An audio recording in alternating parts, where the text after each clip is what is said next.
எப்பயுமே வந்து டீ கடைக்கு வந்து டீ குடிச்சிட்டு போகிறது என்னோடய யூஷுவல் ஹேபிட். ஸோ அதே போல் இப்போ டீ குடிக்க வந்தேன். டீ குடிக்க வந்த இடத்துல நல்லா வெல் ட்ரெஸ்டாக 2K கிட்ட தான் இருக்கும். இந்த மாதிரி சின்ன பையன் தான், ரொம்ப நீட்டாக வெல் ட்ரெஸ்டாக இருந்தான். அவன் வந்து ப்ரோ இந்த மாதிரி கொஞ்சம் அர்ஜென்ட், என்கிட்ட கேஷாக இருக்குது, நான் கேஷ் தரேன், நீங்கள் வந்து எனக்கு ஜிபேயில் பண்ணுங்கன்னா. இல்லை ப்ரோ, நான் ஃபுல்லாக கம்ப்ளீட்டாக டிஜிட்டலாக மாறிட்டேன், என்னால் வந்து பர்ஸை யூஸ் பண்ணுற பழக்கம் இல்லை, அதனால் வேணும்னு சொல்லிட்டு உடனே டிக்ளைன் பண்ணிட்டேன். முன்னாடியே வந்து ஒரு பையன் வந்து இந்தமாதிரி பண்ணான்.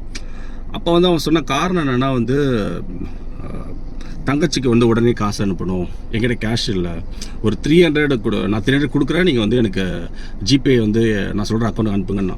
சரி, அப்போ வந்து எனக்கு சரி தங்கச்சின்னு சொன்னால், சரி வீட்டில் அர்ஜென்ட்டு காசு இல்லை அப்படி இப்படி சொல்லும் போது, ஸோ நான் எதுவும் திங்க் பண்ணல. சரி, நான் 500 கொடுத்துட்டேன், கேஷ் வாங்கலை. நீங்கள் பாருங்கள் ப்ரோ, ஏதோ பிரச்சனை சொல்கிறீங்க அப்படின்ட்டு நான் யார் என்ன கூட தெரியாது, பட் நான் கேஷ் கொடுத்துட்டேன். ட்ரான்ஸ்ஃபர் பண்ணி வாங்கிக்கல, விட்டுட்டேன். பட் திரும்ப இது ரிப்பீட்டடாக நடக்கிறது எனக்கு என்னமோ இது யாருனே தெரியல. பட் இது என்னமோ ஒரு ஏதோ ஸ்கேம் மாதிரி இருக்குது.